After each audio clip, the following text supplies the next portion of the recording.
labs are normal. Now what? Well, I believe there's more than just normal. Your labs can fall into one of three categories, in my opinion. They can be abnormal, they can be normal, or ideally, they can be optimal. Optimal is where we feel great now, but we're also preventing or treating chronic disease. The cool thing is, if something is less than optimal, deeper dives can be taken.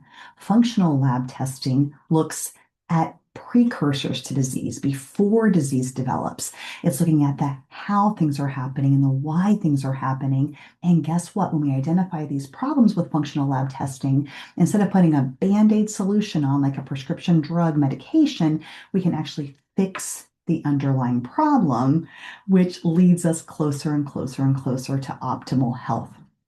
I really believe that there are only four root causes that lead to all diseases. They are first, stress physiology. Your body is either surviving or it's thriving. It's not doing both simultaneously. And if you are under too much stress, that is going to shift your body into surviving mode. This dramatically affects our adrenal glands, which also impacts our thyroid function. So, getting out of stress physiology is one key to optimal health. The second is inflammation. The lower the inflammation in the body, the healthier you are.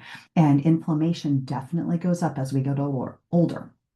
Inflammation comes from a few different sources. One is the food that we eat. Second is the gut bacteria that are living in our gut. And thirdly is the toxins that we're exposed to our environment. So we want this to all be at minimum to have our inflammation low, to have our health optimal. Thirdly is oxidative stress. What that means is when we eat food, we turn the food into energy inside of our mitochondria. Well, as a part of that conversion, a waste product happens called free radicals, and we want those free radicals to be bound up with antioxidants to prevent damage to our cells, our DNA, and our mitochondria. If we don't have enough antioxidants, then damage occurs. And this can lead to a whole host of diseases and health problems. And the fourth root cause is insulin resistance. 80% of Americans have less than optimal insulin. And this leads to a whole host of diseases. Diabetes and prediabetes are common, but insulin resistance is also implicated in many forms of cancer and other chronic diseases as well. Now, those are the four root causes. I probably would throw a fifth in here as well, and that's hormone optimization.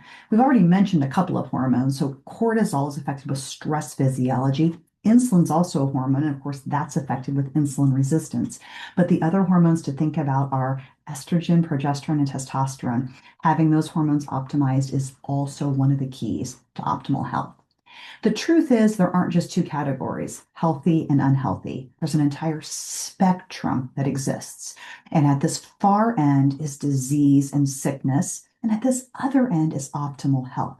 Where do you fall in the spectrum? My life's work is taking people from where they are closer and closer and closer and closer to optimal. Doesn't matter where you are, we can always get closer to optimal.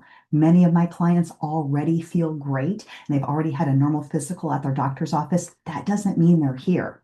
It means they're not here, but they could still be somewhere in the middle, and there's more that we can do to move towards optimal. The other group of clients I work with really a lot are people who are not finding their answers in the conventional system. There always are answers. If your body isn't feeling great, there's always a reason. We need to dive deep and find it.